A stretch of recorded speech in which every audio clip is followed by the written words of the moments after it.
We saw then in the last couple of videos that the speed of light is a value that we can approach closer and closer and closer, but we can never actually get to it. Mathematically, those of you doing calculus may recognize that this is what we define as a limit.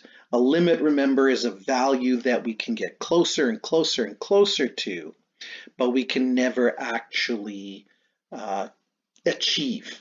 And so the speed of light is a limit. Here is the speed of light, that ratio of your velocity compared to the velocity of the speed of light. At the speed of light, the value of v over c becomes 1, but notice that this is a limit.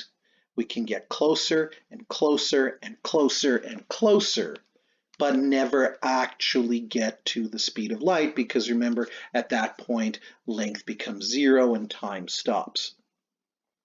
But an interesting bit of speculation here is that for those of you who've done calculus, you may remember that limits can be approached not just from one direction, but limits can be approached from two directions. They're mirror images of one another. So in theory, Einstein's special relativity allows for the possibility that maybe, just as we are in a part of the universe and we are made of stuff that can get closer, that travels at below the speed of light and can get close to the speed of light but can never get above it. Theoretically, the mathematics allows for the existence of particles that are always traveling faster than the speed of light, but they can slow down closer and closer and closer to the speed of light, but they can never go from faster than the speed of light to slower than the speed of light. These theoretical particles are called tachyons. The word comes from a Greek word that means speedy. So these tachyons, theoretically, they may exist. We have absolutely no experimental evidence that they do exist, and it would be extremely difficult to try to detect them, because remember, if tachyons travel faster than the speed of light, then they're actually traveling slower than stopped. They are actually traveling backwards through time, which means if a tachyon appeared today on Earth, it would appear here before it left where it was coming from. So this would totally blow our ideas of cause and effect.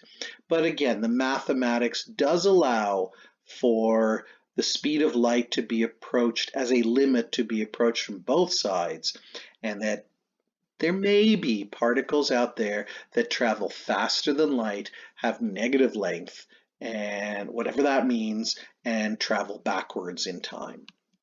The idea of a tachyon is the idea of a particle that could go faster than the speed of light. You might say, whoa, didn't Einstein already tell us that nothing can go faster than the speed of light? Well, he sort of did, but there's a little loophole. And the loophole is Einstein's special relativity actually shows us that nothing can start out slower than the speed of light, then speed up and cross the speed of light barrier into the faster than speed of light realm. You can't cross over.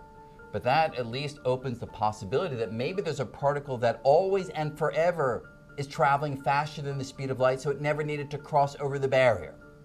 And such a particle is called a tachyon. Now, most of us don't think that tachyons are real. If they are real, they give rise to some strange phenomenon. You know, if I had a tachyon gun and fired it at you, then according to some people watching it, they would say the tachyon hit your body before I pulled the trigger.